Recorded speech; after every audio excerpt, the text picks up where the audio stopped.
Hey guys, welcome back to a new video. I'm Stephanie West. I am a licensed practicing counselor here in the state of Michigan and the owner of In Progress Counseling and Coaching. If you are interested in a local clinician in the Grand Rapids area, I can be your gal. Also virtual, that's a thing. So you don't even have to be local. You do have to be in the state of Michigan. But all my contact information is kind of westinprogress@gmail.com, at westinprogress on YouTube. There's a host of ways to get a hold of me. Hit me up if you need any sort of clinical support right now.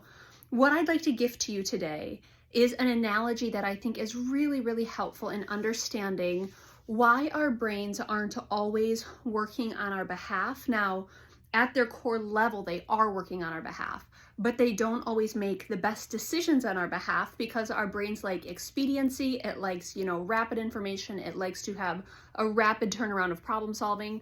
Our brains really try to streamline things for us, and they don't love sitting in long-term distress. We can train our brains to do that, but it takes a lot of intentional effort. So I was talking to a client last week, and this client, we would say, often gets gridlocked at the point of decision making. So let's say they are, standing at a table and there's chicken and there's steak, and they're like, well, what's the right outcome? They're not quite sure. Now that's a very, neutral type of decision making, but really we see it play out in this client's life in so many different domains, where whenever the decision-making point comes up, their brain gridlocks because they forget to look at context, okay? So let me give an example of what I mean by that. Let's say I hear a loud bang outside my office window. Now, if it's 3 o'clock on a Wednesday afternoon and I am in East Grand Rapids and I have my mace next to me and I know I'm not alone here in the office, that is a significantly different context than if I'm, let's say, downtown at, 1 a.m. on a weekend and I hear a loud bang next to me. The context is totally different. Now, my brain is going to invite me to over-respond in both of those situations or make premature decisions, but the context certainly should influence where it hits me in my emotions, where it hits me in my behaviors, and where it hits me in my thought pattern.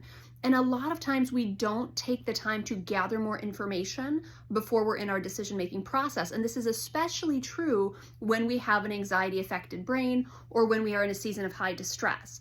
So let me play it out for you. I say to this client, I'm in my office and I hear a loud bang. What do I do? She goes, duck and cover. Okay, well, maybe.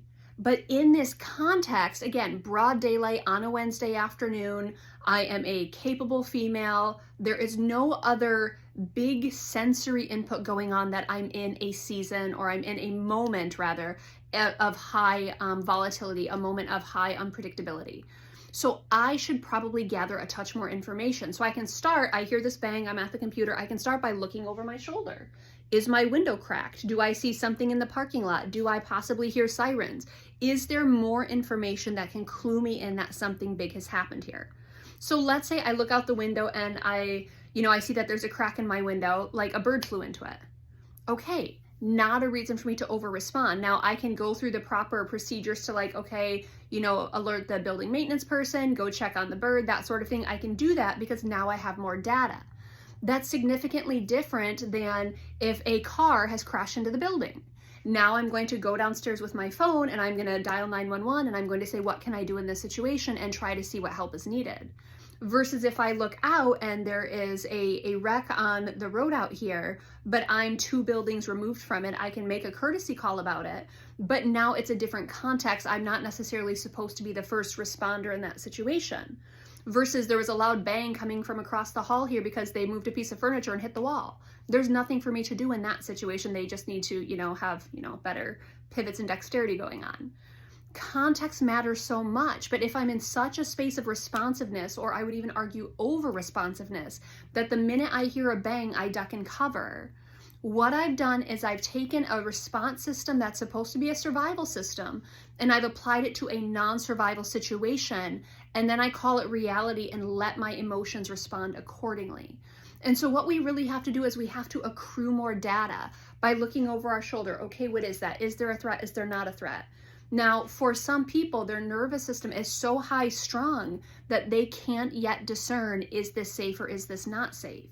That's where a lot of the work comes in, where we retrain the brain to take into consideration context, Hey, you're with a safe person, yet you over responded here. Hey, you're with an unsafe person and your body responded this way. That was appropriate. We want to learn about our responses. We want to figure out our responses in different contexts. We don't want to blindly settle out that our emotions are right every time. It's typically not true, especially when we dive into our histories and we understand that some of our over responsiveness is from situations that once upon a time weren't safe. They were places where we need fight or flight, where we did need survival. But now we've taken that response and we brought it into the current day, and we don't stop long enough to say, staff, it's a Wednesday afternoon, you're in a safe environment, you're in your office, you're behind locked doors, you're okay. If we don't talk back to our emotions, then I hear a bang, I duck and cover, and I keep doing that on repeat in my life without challenging my brain and saying, I'm actually okay. And if I weren't okay, I know the resources I would have at my disposal. We have to take context into consideration. And so if you're working in therapy where you're noticing you over-respond, that's probably one of the elements you have to figure out. This strategy, it's a good strategy if it's a life or death situation.